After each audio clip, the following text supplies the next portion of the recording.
Now in Morehead, they were commercial fishermen, but they were what we call party boat fishermen. People would go out, 6 or 7 people would rent a party boat, go out and fish and bring them back here to the dock, and they would hang them up, and that's where Reginald would take pictures of people gawking at the blue marlins and all that stuff, and that was always an exciting, particularly on the weekends when the boats would come in to see what the catches were. The main fishing industry though was one called the menhaden business.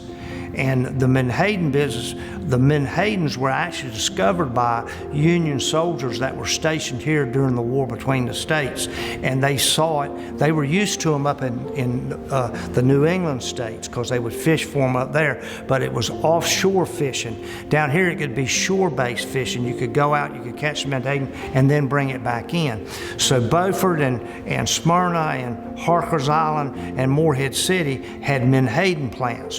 Where the community college is today, there were 3 menhaden plants when I was a little boy. But mostly it was people coming down, again, because of the tourist business, coming down and going out in the ocean area, fishing off of party boats. And they'd go out early in the morning and come back in that afternoon, that evening, and show their catch. And there were fish processing places down there that would clean your fish and all that. And there was a big ice company, because you always have to have a lot of ice when you're dealing with seafood, and so that was down there. And then, as you know now, there were restaurants there that fed that clientele, and it's the gift shops.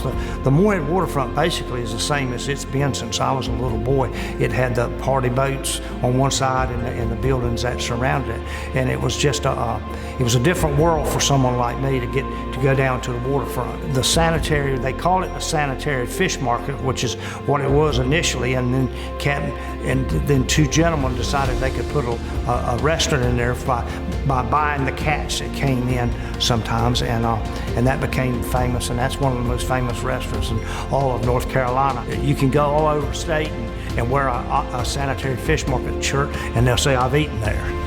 Something special for sure.